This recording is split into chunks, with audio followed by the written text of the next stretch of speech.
প্রকাশ। বারবেলায় SIR voter তালিকার কথা বলা হচ্ছিল, আর এসআইআর এ প্রথম ভোটার তালিকা প্রকাশ। আপনাদের জানিয়ে রাখি এই মুহূর্তে আরো একবার এসআইআর এ প্রথম ভোটার তালিকা প্রকাশ হলো। এ নিয়ে আরো ডিটেল আপডেট নেব সোমরাজের কাছ থেকে। সোমরাজ, আর কিছুক্ষণের অপেক্ষা। দেখো, এখনো জেলায় জেলায় তালিকা প্রকাশ হওয়ার প্রক্রিয়া শুরু হয়ে গেল। জেলায় জেলায় তালিকা প্রকাশ শুরু করে দেওয়া হয়েছে। অধিকাংশ জেলাতেই হার্ড কপি পৌঁছে গিয়েছে এবং অধিকাংশ জেলাতেই তালিকা প্রকাশ করার প্রক্রিয়া শুরু হয়ে গেল। তোমাকে এই মুহূর্তে জানিয়ে রাখি, উত্তর কলকাতায় বাদ পড়ল নামের সংখ্যা প্রায় 4,07,000। উত্তর কলকাতায় বাদ পড়েছে 4,07,000। বাঁকুড়া জেলায় বাদ পড়ল 1,35,000। বাঁকুড়া জেলায় বাদ পড়েছে 1,35,000। এই যে তোমাকে সংখ্যাটা বলছি, এই সংখ্যাটা হচ্ছে এর আগে খসড়া তালিকায় যা নাম বাদ পড়েছিল আর আজ পর্যন্ত যা নাম বাদ পড়লো, দুটোকে নিরিখে দুটোর যোগফল হচ্ছে এই সংখ্যা। যেমন দেখা গেছে খসড়া তালিকায় উত্তর কলকাতায় বাদ পড়েছিল 3,90,000, আর তার সঙ্গে খসড়া তালিকা প্রকাশের পর উত্তর কলকাতায় বর্তমানে অর্থাৎ যে শুনানি পর্ব, সেই শুনানি পর্বে 17,000 নাম বাদ গেল, অর্থাৎ সংখ্যাটা দাঁড়ালো 4,07,000। বাঁকুড়া জেলাতেও দেখা গেল 1,32,000 ছিল খসড়া তালিকায়, এবং খসড়া তালিকা প্রকাশের পর যে শুনানি হয় আনম্যাপড এবং লজিক্যাল ডিসক্রিপেন্সি, এই 60 লক্ষ বিচারকদের নিষ্পত্তির তালিকা বাদ দিয়ে সেখানে দেখা গেল আরো 3,000 বাদ পড়লো, অর্থাৎ বাঁকুড়া জেলায় এখনো পর্যন্ত বাদ পড়লো 1,35,000। এইভাবেই ধাপে ধাপে জেলাগুলিতে তালিকা প্রকাশ হওয়া শুরু হলো। যদিও তোমাকে জানিয়ে রাখি, এখনো পর্যন্ত পূর্ণাঙ্গ তালিকা প্রকাশ করা হয়নি।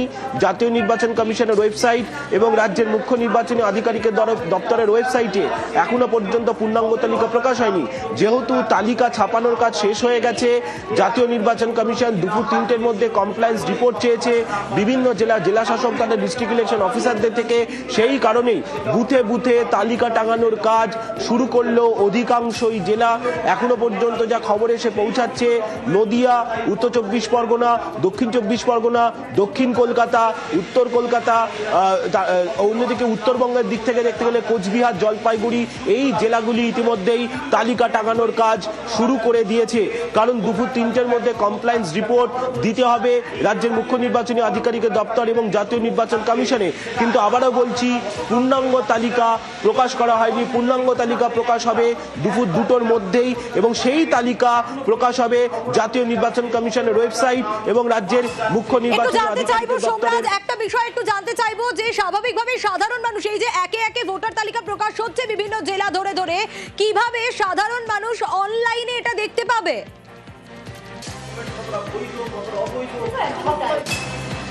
অনলাইনে এখনো পর্যন্ত দেখার প্রক্রিয়া শুরু হয়নি, কিছুক্ষণের মধ্যেই শুরু হবে। তবে হ্যাঁ, বাঁকুড়া জেলায় তালিকা যেহেতু প্রকাশ করা শুরু হয়ে গেছে, ফলত বাঁকুড়া জেলা শাসকের যে ওয়েবসাইট রয়েছে সেই ওয়েবসাইট থেকে তালিকা দেখতে পাওয়া যাবে। এবং শুধু তাই নয়, যদি এখন বুথে যান ভোটাররা একটু কিছুক্ষণ বাদে, তাহলে বাঁকুড়া জেলাতেও বুথে গিয়ে ভোটাররা সেই তালিকা দেখতে পাবেন। কিন্তু সব বুথে এখনো টাঙানো হয়নি, বুথ ধরে ধরে টাঙানোর কাজ শুরু হয়েছে। অর্থাৎ এই কাজটা শুরু হয়েছে, শেষ হতে হতে 3টে, 3:30 বেজে যাবে।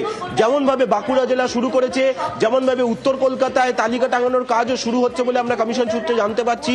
যেমনভাবে দক্ষিণ কলকাতায় কিছুক্ষণের মধ্যেই শুরু করে দেওয়া হবে তালিকা টাঙানোর কাজ। অর্থাৎ ধাপে ধাপে তালিকা টাঙানো হবে অফলাইনে। অনলাইনে যে আপলোডের কাজ, সেই আপলোডের কাজ এখনো শেষ হয়নি। কিছুক্ষণের মধ্যেই সেই কাজটা শেষ হয়ে যাবে এবং তারপরে অনলাইনেও ভোটাররা দেখতে পাবেন তাদের এপিক নম্বর দিয়ে, অর্থাৎ ইন্ডিভিজুয়ালি ভোটাররা দেখতে পাবেন। সার্বিকভাবে যে অনলাইনে যে ডেটা দেখানোর কথা, সেটা আরও কিছুটা সময় লাগবে বলেই কমিশনের আধিকারিকরা জানাচ্ছেন। ফলত ইন্ডিভিজুয়ালি যদি কোনো ভোটার দেখতে চান যে তার নাম কোন ক্যাটাগরিতে রয়েছে, তাহলে তিনি দেখতে পাবেন আরও কিছুটা সময় বাদে তার এপিক নম্বরকে দিয়ে। কিন্তু সার্বিকভাবে কোনো বুথের অধীনে কতজনের নাম কোন ক্যাটাগরিতে আছে সেটা যদি দেখতে হয়, তাহলে সেটা দেখতে আরো কিছুটা সময় লাগবে, কারণ সেটা যখন পূর্ণাঙ্গ তালিকা প্রকাশ করা হবে তার আগে জেলা ধরে ধরে এই তালিকাগুলি জেলা শাসকের ওয়েবসাইটে দিয়ে দেওয়া হবে। কিন্তু প্রাথমিকভাবে ক্লিয়ার করতে চাইবো তোমার কাছ থেকে, তুমি ডেটা দিচ্ছিলে যেটা, তাতে নর্থ কলকাতা আর বাঁকুড়া মানে এই দুই জায়গার ডেটা তুমি দিচ্ছিলে, এখনো পর্যন্ত আর এই দুই জেলাতেই কি তালিকা প্রকাশ হয়েছে নাকি আরো কোনো জেলা, তুমি যেমন বলছিলে যে প্রস্তুতি শুরু হয়ে গেছে, আরো কোনো জেলার ক্ষেত্রে কি কোনো ডেটা পাওয়া যাচ্ছে?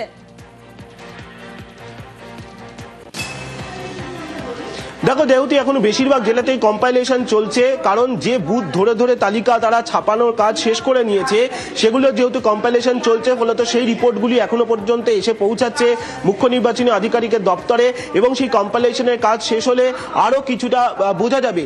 যেহেতু এই জেলাগুলি কম্পাইলেশনের কাজ শেষ করে ফেলেছে, ফলত সেই নিরিখে যে পরিসংখ্যান উঠে আসছে সেটাই তোমাকে জানালাম। উত্তর কলকাতায় নাম বাদ পড়ার সংখ্যা এবং বাঁকুড়া জেলায় নাম বাদ পড়ার সংখ্যা, উত্তর 24 পরগনা জেলারও কম্পাইলেশন শেষ হয়ে গেছে, ফলত মনে করা হচ্ছে তারও পরিসংখ্যান কিছুক্ষণের মধ্যে চলে আসবে। দক্ষিণ 24 পরগনা জেলারও কম্পাইলেশনের কাজ একেবারে অবশ্যই সোমরাজ সেই ডেটা তোমার কাছ থেকে নেব, অবশ্যই আমাদের নজর থাকবে। কিন্তু ঠিক সোমরাজ যে আপডেট আমাদের দিচ্ছিল যে নর্থ কলকাতা এবং বাঁকুড়া যেখানে ইতিমধ্যে কত নাম বাদ গেছে সেটা জানা যাচ্ছে, একটু বাঁকুড়ার দিকে নজর রাখি। প্রিয়ব্রত রয়েছে আমার সঙ্গে। প্রিয়ব্রত, ইতিমধ্যে ভোটার তালিকা প্রকাশ হয়েছে, 1,35,000 নাম বাদ গেল